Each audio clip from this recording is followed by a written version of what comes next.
War of Kings के last episode में हमने देखा था कि किस तरह से लिलांड्रा जो है वो ग्लैडिएटर की मदद के साथ पहुंचती है शियर एम्पायर के एक होम वर्ल्ड यानी चैंडिलार के ऊपर, और वो वहाँ पर जो है तख्ता पलट कर देती है। मतलब वुल्कन जब वहाँ पे बैटल फील्ड के अंदर मसरूफ होता है तो वो वहाँ पे अपने होम वर्ल्ड के कैपिटल के अंदर आती है और अपना थ्रोन जो है दोबारा रिक्लेम कर लेती है, जिससे बहुत सारे लोग उसके साथ होते हैं और बहुत सारे लोग उसके खिलाफ होते हैं। लेकिन यहीं पे हम देखते हैं कि उसको मारने के लिए चांसलर अकारी के जो है डेथ कमांडोज आते हैं और यहाँ पे रेचल, हैवॉक, ग्लैडिएटर वगैरह सब इनसे लड़ने की कोशिश कर रहे होते हैं। लेकिन यहाँ पे फ्रेटर्निटी ऑफ रैप्टर का एक बंदा आता है जो कि लिलांड्रा को गोली मार देता है और यहाँ पे लिलांड्रा की मौत हो जाती है। अब आगे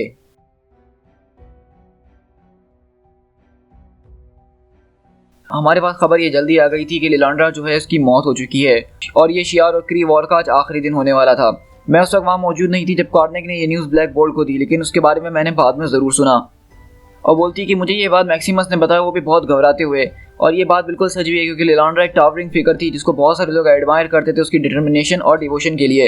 वो एक लीडरशिप क्राफ्टशिप रखती थी अपने पास और उसकी ज़िंदगी इस तरह से चले जाना ये कोई छोटी मोटी बात कहीं से भी नहीं थी। और उसकी डेथ के ज़रिए बहुत सारे और मतलब निकल रहे थे। मतलब अब इस जंग को रोकने का कोई और तरीका नहीं है। जिस चीज़ का हमें डर था अब शायद वही होगा। और इस तरह आइटलैंड सिटी के अंदर हम देखते हैं कि इनह्यूमन्स जो है यहाँ पे आते हैं ब्लैक बोल्ट की तरफ, जो कि यहाँ पे लॉक जॉकर से खेल रहा होता है। और कार्नेग बोलता है कि माय किंग आप कुछ बोल क्यों नहीं रहे हैं। तो ऑर्गन बोलता है कि क्या ब्लैक बोल्ट आपने सुना नहीं कि कजन कार्नेग ने हमसे क्या कहा है कि जो ट्रेजेडी आपके चैंपियंस हैवॉक और स्टार जैमर्स ने चुनी थी वो फेल हो चुकी है, वो भी बहुत बुरी तरीके से। तो मेडिसा बोलती है कि तुम्हारे किंग ने तुम्हें सुन लिया है गॉर्गन, वो गूंगा है, बहरा नहीं। और निर्मानी वुमेन की डेथ हमारे लिए काफ़ी अफसोसनाक है, इसीलिए वो उसको जो है अपनी तरह से मॉर्न करना चाहते हैं, इसीलिए वो कुछ यहाँ पे बोलने की इजाज़त नहीं दे रहे हैं। कार्नेग बोलता है कि मैं बिल्कुल समझता हूँ कि आप उसको रिस्पेक्ट देने की यहाँ कोशिश कर रहे हैं माइको, लेकिन लिलांड्रा निर्मानी की मौत ये छोटी मोटी बात कहीं से भी नहीं है। ये इस पूरी वॉर के अंदर एक टर्निंग पॉइंट है। लिलांड्रा एक ऐसा इंस्ट्रूमेंट था जिसको हम यूज़ कर रहे थे। हमने सोचा था कि उसके ज़रिए इस वॉर को कम से कम कैजुअलिटी के साथ रोका जा सकता है, लेकिन उसका लॉस हो जाना ये बहुत बड़ी बात है। मतलब अब वुल्कन को रोकने का कोई और तरीका नहीं है। हमें जो अपना काउंटर प्लान हमने सोचा हुआ था उसकी तरफ हमें स्विच करना ही होगा। तो गॉर्गन बोलता है तुम्हारा काउंटर प्लान से क्या मतलब है। तो मेडिसा बोलती है कि ये एक ऐसा रास्ता है जिसमें मैं और मेरा हस्बैंड अभी इस वक्त चलना नहीं चाहते हैं। ये एक ऐसा एक्ट होगा जिसके लिए शायद ये गैलेक्सी कभी हमें फॉरगिव ना कर पाए। ये एक बहुत ही खतरनाक चीज़ है जो हम करने के लिए तैयार नहीं है। लेकिन वहीं पे ब्लैक बोल्ट मेड्यूसा की तरफ देखता है और मेड्यूसा बोलती है कि ब्लैक बोल्ट ने बोल दिया है इस वॉर को जितनी जल्दी हो सकेगा शियार के साथ ख़त्म करवाया जाएगा। क्री और इनह्यूमन्स की डेस्टिनी हमारे ऊपर सौंपी गई है, तो इसीलिए हम उस काउंटर प्लान की तरफ जाएंगे जिसको हमने पहले सोच के रखा था। अब हमें वो करना होगा जो हमें नहीं करना था। तो कार्नेग बोलता है कि हाँ मुझे लगता है कि अब कुछ ऐसा ही करना होगा। तो गॉर्गन बोलता है कि किसी ने गॉर्गन से क्यों नहीं बताया इस काउंटर प्लान के बारे में। तो वहीं पे जो एक मेडिसा ऑर्डर देती है कि लाइट एटिलेंस इंजन इस सिटी को लॉन्च किया जाए और इस तरह एटिलेंस सिटी दोबारा लॉन्च होती है। और वहीं पे हम शिफ्ट होते हैं द शियार इंपीरियम की तरफ, जिसका फ्लैगशिप जहाज हैमर 2 के अंदर वुल्कन बहुत जोर जोर से हंस रहा होता है। और वो इस बात पर हंस रहा होता है क्योंकि उसको पता चल गया होता है कि लिलांड्रा निर्मानी ने जो कि अभी थोड़ी देर पहले तख्ता पलट करा था उस चक्कर में उसकी वहाँ पे मौत हो गई है। और वो बोलता है क्या हो गया कारदुम, तुम लोग कितना खामोश क्यों हो, तुम लोग को मज़ा नहीं आ रहा उसमें, क्या तुम लोग ने सुना नहीं कि वो मर चुकी है। वो मर चुकी है हमेशा से, मेरे लिए उसकी जान छूट चुकी है, अब मुझे उसको मारने की भी ज़रूरत नहीं है। कारदुम बोलता है कि बिल्कुल निर्मानी की मौत से जो है आपकी पोजीशन तो सॉलिड हो ही गई है यहाँ पे, लेकिन मुझे इस बात का अफसोस है कि आप शायद मेरी वो बात सुनते जो कि मैंने पहले आपसे कही थी। तो वहाँ पे वुल्कन बोलता है अच्छा कारदुम क्या थी वो तुम्हारी बात, तुम मुझे दोबारा बताना पसंद करोगे। तो बोलता है कि उसकी डेथ ने जो एक सिविल वॉर शुरू कर दी इस पूरे इंपीरियम के अंदर। सर प्रो निर्मानी फ्रैक्शन जो है प्रो वुल्कन फ्रैक्शन के साथ लड़ रहे हैं। अकॉर्डिंग टू द रिपोर्ट्स पूरी सारी सिटीज़ के अंदर ब्लेजेस फैल रही हैं, हर कोई आपस में लड़ने में लगा हुआ है। हम जो है दो फ्रंट पे वॉर नहीं लड़ सकते हैं एम्परर, और सबसे बढ़ के तब जब एक वॉर हमारे अपने अंदर ही हो रही हो। तो वुल्कन बोलता है कि तुम फिर क्या सजेस्ट करते हो उस बारे में एडमिरल। तो वहाँ पे कारदुम नीचे बैठते और बोलते हैं कि अगर आप मेरी माने तो इस वक्त आपको फौरन इनह्यूमन्स और क्री के साथ सौदा कर लेना चाहिए। ये जंग से हमें वापसी लौट जाना चाहिए ताकि हम अपनी कोर स्ट्रेंथ हासिल कर सकें जो कि हमने निर्मानी के खिलाफ खो दी है। वहीं पे वुल्कन पलटता और बोलता है कि तुम अपने घुटनों पर रहना कारदुम, तुम्हें मैं थोड़ी ही देर में एग्जीक्यूट कर दूंगा। और तुम टैलन, तुम फ्रेटर्निटी ऑफ रैप्टर से हो, तुमने प्रॉमिस करा था मेरे लिए एक ग्रेट डील। तो बोलता है कि बिल्कुल हमने जैसा प्रॉमिस किया था हमने आपको वैसा प्रूफ भी किया है माइजेस्टर, निर्मानी को मारने वाले हम ही लोग थे। तो वुल्कन बोलता है कि हाँ तुमने उसको मार तो दिया, लेकिन उसके डायरेक्ट कॉन्सिक्वेंसेस की वजह से मेरा एम्पायर अब खतरे में पड़ चुका है, क्या ये तुम्हारा काम है। तो रैप्टर बोलता है कि ये तुम्हारा एम्पायर नहीं है। तो बोलता है कि क्या मतलब है तुम्हारा इससे। ये जो डेटा सॉन्ग हमें एम्पावर करता है फ्रेटर्निटी को, इसके अंदर एबिलिटीज है कि ये फ्यूचर आउटकम्स के ऊपर नजर डाल सकता है, जो है प्रेडिक्ट करने की कोशिश करिए आपका इन्फ्लुएंस इस पूरे के पूरे एम्पायर के ऊपर, और बहुत सारे मिलीनियर अक्रॉस से जो पैटर्न उनको मिलाने की कोशिश करिए। और इसी सबको नजर रखते हुए हम जो है अपने ग्रेट पर्पस को सर्व करते हैं। यहाँ पे पर्पस हमारा ये नहीं है कि शियार एम्पायर के ऊपर आपका राज चले, हमारा पर्पस ये है कि शियार इंपीरियम जो है वो मजबूत बना रहे और एक शेप के अंदर रहे। ये तुम्हारा एम्पायर नहीं है जिसकी तुम्हें परवाह हो रही है, तुम सिर्फ यहाँ पे कस्टोडियन हो जो कि कुछ दिन के मेहमान हो और तुम चले जाओगे, लेकिन हम सदियों से हैं और सदियों तक रहेंगे। और ये बात सुन के वुल्कन के लगती है नीचे से मिर्चें और बोलता है कि मैं तुम्हारा एम्पायर वुल्कन हूँ। लेकिन रैप्टर वहां से पलटता है और बोलता है कि हाँ तुम हो, ऐसा मैंने कभी मना नहीं किया, लेकिन सिर्फ अभी के लिए। मैं सीधा जाऊंगा चैंडिलार पे और उस वक्त सिविल वॉर जो है इसको डिफ्यूज करने की पूरी कोशिश करूंगा।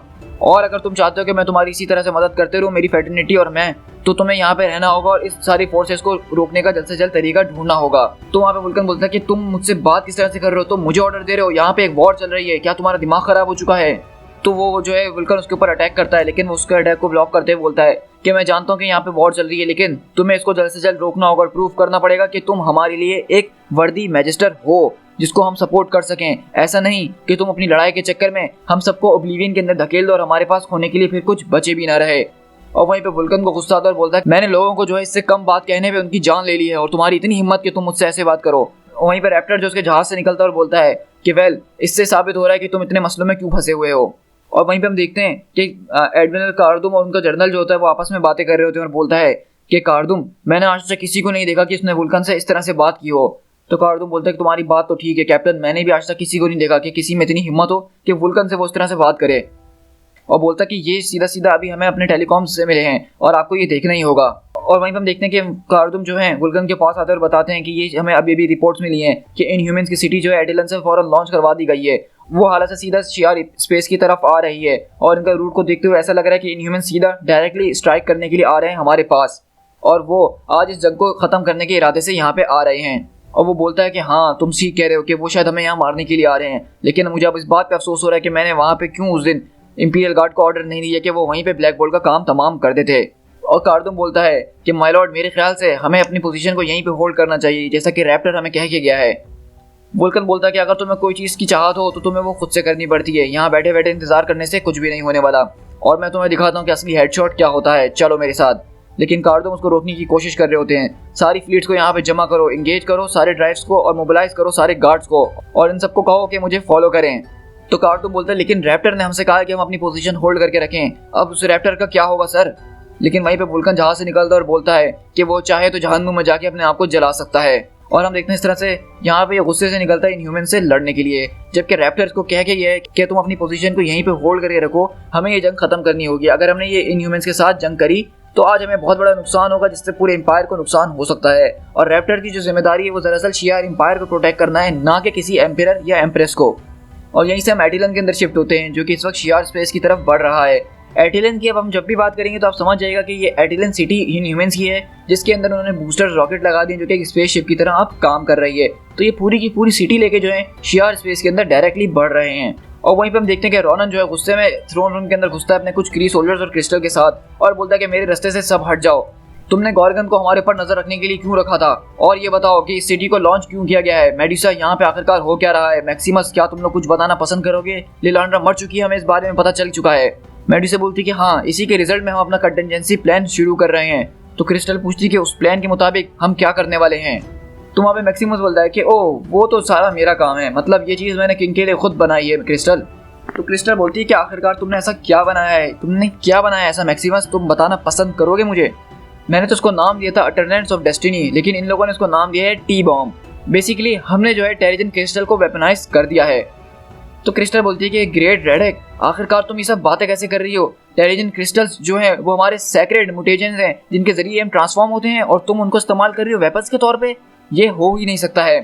तो मेडुसा बोलती है कि इस वॉर को ख़त्म करना ही होगा, हमने इसकी शुरुआत नहीं करी थी, लेकिन अगर हमने इसको ख़त्म नहीं करा तो हमारा फ्यूचर खतरे में पड़ सकता है, इसलिए शियार मैनेंस को हमें रिमूव करना होगा इस गैलेक्सी के अंदर से। तो कार्नेक बोलता है कि वैसे भी हमारा किंग की हमेशा से इंटेंशन थी कि जो कुछ भी बुरा है इस कॉस्मोस के अंदर उसको फंडामेंटली ख़त्म कर दिया जाए। डिफरेंस, जेनेटिक डिफरेंस, स्पीसीज, ये सारी चीज़ें जो हैं जंग का सबब बनती हैं, इसीलिए इनको ख़त्म कर देना चाहिए।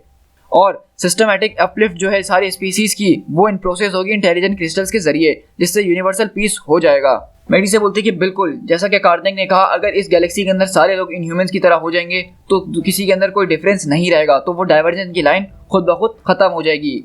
तो क्रिस्टल बोलती है और तुम ये जो हो इसको अकम्प्लिश करना चाहती हो एक बॉम्ब के जरिए, मतलब फोर्सफुली तुम क्रिस्टल को जो बॉम्ब के जरिए ब्लास्ट करना चाहती हो उस गैलेक्सी के अंदर ताकि सब लोगों के अंदर पावर्स आ जाएं। तो कार्डनैक बोलता है कि ओरिजिनली हमारे किंग की इंटेंशंस कुछ ऐसी नहीं थी, वो चाहते थे इसको बहुत सिस्टमेटिकली किया जाए सारी जनरेशंस पे एक एक करके, लेकिन जैसा कि शियार के लोगों ने फोर्सफुली इस एक्शन को चुना है तो अब हम उनके ऊपर सीधा स्ट्राइक करेंगे और इस वॉर को खत्म कर देंगे जैसे उन्होंने शुरू किया था। और वहीं पे मैक्सिमस बोलता है कि ये टी बॉम्ब जो है इसको पावर किया गया है ब्लैक बोल्ट की आवाज के जरिए। जब ये डेटोनेशन होगी तो उसके जरिए एक बहुत ही मैसिव शॉक वेव फैल जाएगी और जितने भी लोग उसके आसपास होंगे वो सब इससे इफेक्ट होना शुरू हो जाएंगे। लेकिन वहीं पर रॉनन बोलता है कि सब उससे इफेक्ट नहीं होंगे, मेरे जो लोग हैं यानी क्री के लोग वो एवोल्यूशन प्रोसेस में आगे नहीं बढ़ सकते हैं। मुझे इस बारे में पता चला है कि अपलिफ्ट प्रोग्राम जो है क्री के ऊपर काम नहीं कर रहा है। तुम पूरी कॉस्मोस के साथ आगे बढ़ जाओगे क्री को पीछे छोड़ के? इसके लिए मैंने तुमसे सौदा नहीं किया था। मैं कभी भी एक अंडर क्लास बन के नहीं रहने वाला, मैं कभी भी एक यूनिवर्स का अल्फा पैरामीटर नहीं बनने वाला हूँ। तो मेडिसा बोलती है कि क्री का ये सवाल हमारे लिए एक बहुत बड़ी प्रॉब्लम है अक्यूजर, और मैं इस बात को समझती हूँ, लेकिन इसका सॉल्यूशन हम बहुत जल्द निकाल लेंगे। लेकिन वहीं पे क्रिस्टल मूर्ति और बोलती है कि अभी हमारे लिए जो जरूरी है वो बहुत सिंपल है और वो हमें करना होगा जो ठीक है, ये नहीं जो तुम्हें करना चाहिए। ये जो तुम कर रही हो ठीक नहीं है मेरी बहन। हम जिस चीज़ पे भी बिलीव किया करते थे कभी, ये बिल्कुल उसके अपोजिट है। तो वहीं पे मेडिसा को गुस्सा आता है और अपने बालों से उसको पकड़ती है और बोलती है कि ये इनह्यूमन है। तो क्रिस्टल बोलती है कि मेरी बहन तुम्हें अपने अल्फाजों के ऊपर देखना चाहिए, तुम बिल्कुल अंधी हो चुकी हो।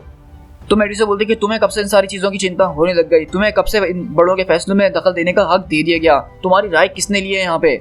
लेकिन वहीं पे क्रिस्टल बैठ जाती है घुटनों पर, बोलती है कि माय लॉर्ड मैं आपसे भीख मांगती हूँ कि आप जो एक्शन ले रहे हैं इसके बारे में ज़रा सा सोचिए, इसको रिकंसिडर कीजिए और फिर ही कुछ एक्शन आप आगे बढ़वाइए। वो जो so called guardian of the Galaxy की टीम थी वो जब हमसे मिलने के लिए आए थे तो उन्होंने मुझे दिखाया था कि वॉर के कॉन्सिक्वेंसेस क्या होते हैं। उन्होंने मुझे स्पेस दिखाया था कि किस तरह से स्पेस के अंदर सब कुछ कोलैप्स हो चुका था। ये एक बहुत ही बड़ा रिस्क है और मुझे नहीं लगता कि ये रिस्क लेना बिल्कुल ठीक है। मैं सिर्फ आपसे भीख ही मांग सकती हूँ और उसके अलावा कुछ कर नहीं सकती हूँ कि जो आप कर रहे हैं प्लीज़ उसके बारे में रिकंसिडर ज़रूर कीजिए।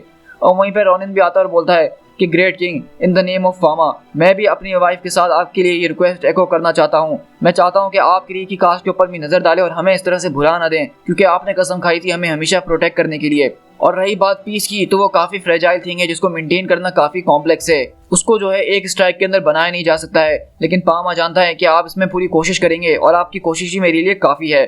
तो मेडिसा बोलती है कि रॉनन और क्रिस्टल तुम दोनों की बातें सुन के बिल्कुल ऐसे लग रहा है कि तुम लोग एक साथ ही से दुनिया में रहते हो, लेकिन ये दुनिया ऐसी नहीं है, ये रियल वर्ल्ड है।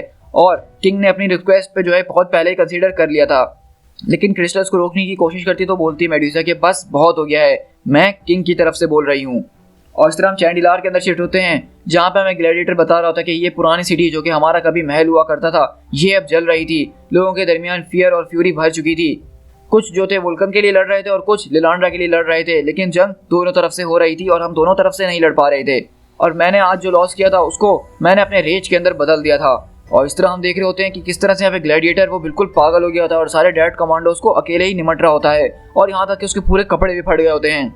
वो यहाँ से जा चुकी थी और उसके साथ हमारी आखिरी उम्मीद वो भी जा चुकी थी। मैंने अपने एंगर को एक वेपन के अंदर बदल दिया और उसको यूज करा उस सीक्रेट ऑर्डर के खिलाफ जो कि शियार इंपीरियम की स्ट्रिंग्स खींचने की कोशिश कर रहा है इतने वक्त से। और इस तरह हम ग्लैडिएटर देख रहे होते हैं कि वो सबको मारते हुए चीरते हुए वहाँ पे घुस रहा होता है अक्कारी के पास, जहाँ पे उसका सीक्रेट ऑर्डर जो कि ये सब कुछ चला रहा था उसको मारने के लिए वो जा रहा होता है। और बोलता कि आज जो हूँ मैं चांसलर अक्कारी के खिलाफ खड़े होने वाला हूँ, क्योंकि दरअसल ये वही इंसान है जिसने लाके वुल्कन को इस थ्रोन के ऊपर बिठाया था। ये वही इंसान है जो कि शियार एम्पायर को बर्बाद कर रहा था पीछे से और सामने शो कर रहा था ये सब वुल्कन कर रहा है। इसके डेथ कमांडोज ने लिलांड्रा की जान ली है। और यहीं पे मक्कारी को देखते हुए बोलता है कि मुझे बचाओ ब्लैक क्लॉक, मुझे बचाओ, ये मैनिएक मेरे लिए आ रहा है, ये मुझे मार डालेगा। और वहीं पे ब्लैक क्लॉक आता है उसकी तरफ उसे लड़ने के लिए और बोलता है कि ग्लैडिएटर तुम्हारा इंतजार मैं काफ़ी देर से कर रहा हूँ।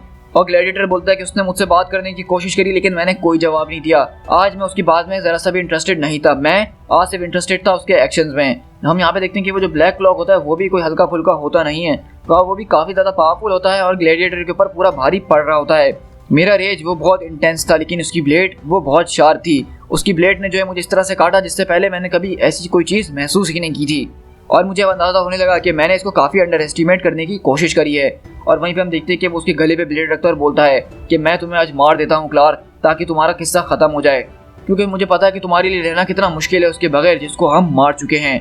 लेकिन वहीं पर हम देखते हैं कि अगले पल एक ज़ोरदार धमाका होता है और वहाँ पर रेचल आती है और बोलती है कि ये वही है ये वही है जिसने मेरी पूरी की पूरी फैमिली को मर्डर किया था। और वो जो है उसके ऊपर जोरदार अटैक करती है, लेकिन वहीं पे ग्लैडिएटर पलटता है अकारी की तरफ और बोलता है कि नहीं रेचल, ये सिर्फ ऑर्डर्स को फॉलो कर रहा था, वो अकारी था जो शुरू से इन सबकी स्ट्रिंग्स खींच रहा था।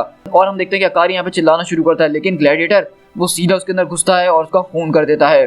और यहीं पे हम शिफ्ट होते हैं रेचल और कॉर्वस की तरफ, जो कि इसको हौसला देने की कोशिश कर रहा होता है। और रेचल बोलती है कि इसने मेरी पूरी फैमिली को मारता, लेकिन क्यों, मैं इसको मारने के बाद भी अच्छा महसूस नहीं कर रही हूँ। कॉर्वस बोलता है क्योंकि आज हमने जो है बहुत कुछ बुरा फील किया है, आज हमने सबसे ज़्यादा बुरा फील किया है, जिसके लिए हम लड़ते आ रहे थे इतने टाइम से, हम उसको खो चुके हैं। लॉर्ना बोलती कि एलेक्स हमें कुछ ना कुछ करना होगा, वरना इससे पहले ये पूरा का पूरा चैंडिलार सिटी अपने आप को निगल जाएगा और ये इंपीरियम खत्म हो जाएगा। तो एलेक्स बोलता है कि मैं जानता हूँ लॉर्ना तुम क्या बोल रही हो, मैं जानता हूँ, लेकिन यहाँ पे सिर्फ एक ही बंदा है जो कि पॉसिबली इस सबको रोक सकता है। यहाँ पे सिर्फ एक ही बंदा है जो शियार के लोगों से बात कर सकता है, उनको अपनी जगहों पे वापसी लौटा सकता है, और वो एम्पियर है।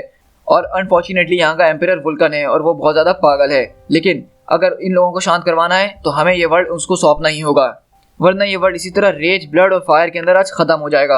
और यहीं से हम एटिलन के अंदर शिफ्ट होते हैं, जहाँ पे कार्नेक बोलता है कि हम लोग शियार स्पेस के अंदर अब घुस चुके हैं। तो क्रिस्टल बोलती है और कितना वक्त है कि इससे पहले ब्लैक बोल्ट अपना डिसीजन दे। तो रॉनन बोलता है कि ये आवाज़ किस तरह की है। तो मैक्सिमस बोलता है कि मेरे ख्याल से वो ऑर्डर दे रहा है। तो मेडिसा बोलती है कि बिल्कुल, ब्लैक बोल्ट ने अपना माइंड बना लिया है, डिलीवरी सिस्टम को इंगेज कर दिया गया है और साथ में टी बॉम्ब को लॉन्च कर दिया गया है। और इस तरह हम देखते हैं कि एटिलन सिटी के अंदर से एक बहुत ही बड़ा बॉम्ब जो है उसको लॉन्च कर दिया गया होता है। और बेसिकली इस बॉम्ब के अंदर टेरिटन क्रिस्टल्स, जो कि राज है इनह्यूमंस की पावर्स का, उसको ऐड किया गया है, जिससे जब ये बॉम्ब डेटोनेट होगा स्पेस के अंदर तो जितनी भी रेसिस है वो सब इनह्यूमंस की तरह बदल जाएंगी। लेकिन ये सब फोर्सफुली किया जा रहा है। और वहीं पे क्रिस्टल बोलती है कि ओ नो, ये कैसे हो सकता है, ये नहीं हो सकता। और वहाँ पे रॉनन भी अपना सर पकड़ लेता है।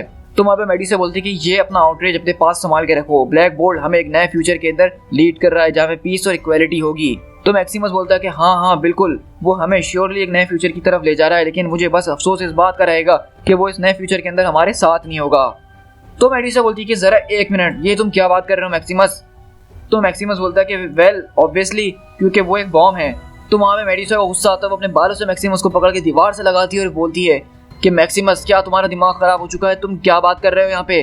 तो मैक्सिमस बोलता है कि इसमें दिमाग खराब करने वाली क्या बात है, ये एक टी बॉम्ब है जो कि ब्लैक बोल्ट की आवाज़ से चल रहा है, उसको जो है वहाँ पे रहना ज़रूरी है, मतलब वो खुद उस बॉम्ब के अंदर मौजूद है।